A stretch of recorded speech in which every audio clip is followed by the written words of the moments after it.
FMCG कंपनियों के उत्पाद फिर क्यों महंगे होंगे? राजस्व घाटे की टेंशन में महंगा लोन क्यों उठा रही है राज्य सरकारें? दो पहिया वाहनों की बिक्री में क्यों आई गिरावट? कारोबार से जुड़ी बड़ी खबरों के लिए देखिए मनी 9। एफएमसीजी कंपनियां बढ़ी हुई लागत की दुहाई देकर फिर से कीमतें बढ़ाएंगी। पार्ले इस साल अपने उत्पाद के दाम 10 से 12% तक बढ़ाएगी, तो केविन केयर ने 4 से 5% तक दाम बढ़ाने के संकेत दिए हैं। गोदरेज कंज्यूमर ने दिसंबर में ही कह दिया था कि जनवरी मार्च तिमाही के दौरान उसके प्रोडक्ट 9 से 10% महंगे हो जाएंगे। आरबीआई ने फिनटेक कंपनियों को क्रेडिट इंफॉर्मेशन ब्यूरो से जानकारी जुटाने की मंजूरी दे दी है। नए नियमों के तहत 2 करोड़ रुपए की नेट वर्थ वाली कोई भी कंपनी क्रेडिट ब्यूरो से जानकारी ले सकेगी। इस कदम से ऐसी फिनटेक कंपनियों जिनके पास एनबीएफसी लाइसेंस नहीं है लेकिन वो बैंक की मदद से कर्ज देने की सुविधा देती हैं, उन्हें फायदा होगा। केंद्र सरकार की ओर से पूंजीगत खर्च अक्टूबर और नवंबर महीनों में 41% तक कम हो गया है। ये कमी वित्त मंत्री की ओर से अर्थव्यवस्था को सहारा देने के लिए ज्यादा से ज्यादा खर्च करने की नसीहत के बावजूद आई है। इसका असर ये होगा कि अर्थव्यवस्था में कोविड की वजह से कम हुई मांग और घट सकती है। देश की जीडीपी में सरकारी खर्च का करीब 20% हिस्सा होता है।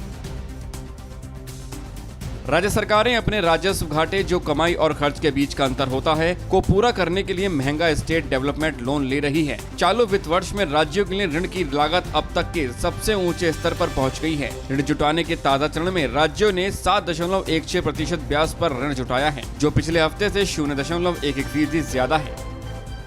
रेल मंत्रालय की कंपनी रेलटेल ने पूरे भारत में रेलवे स्टेशनों पर कॉमन सर्विस सेंटर संचालित करने की योजना शुरू की है। इससे रेलवे स्टेशनों पर आने जाने वाले लोगों को स्टेशन पर ही कॉमन सर्विस सेंटर्स की सुविधाओं का लाभ मिलेगा। इनमें ट्रेन, हवाई, बस आदि की टिकट की booking, Aadhaar card, voter card, mobile recharge, बिजली बिल भुगतान, पैन कार्ड, आयकर, बैंकिंग, बीमा जैसी सेवाएं शामिल हैं।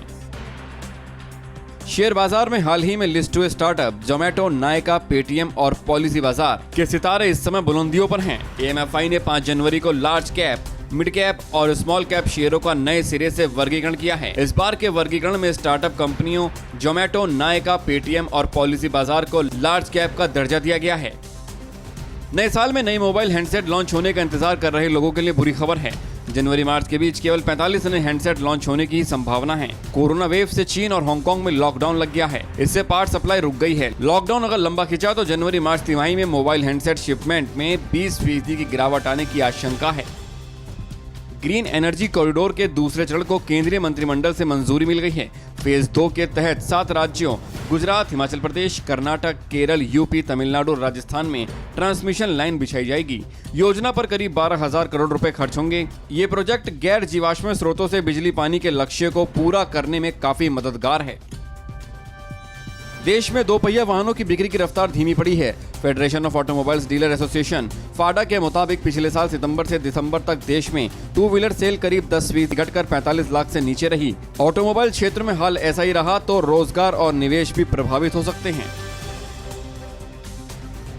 कोरोना धर्म नहीं देखता, जात नहीं देखता, अमीर गरीब, ऊंच नीच नहीं देखता। कोरोना सिर्फ मौका देखता है, लेकिन आप उसे मौका मत दीजिए। बस इतना कीजिए, जब कभी दफ्तर से, बाजार से घर लौटिए तो इतना ख्याल जरूर रखिए कहीं आपके साथ कोरोना आपके घर तो नहीं जा रहा। भूलिए मत, कोरोना अभी जिंदा है।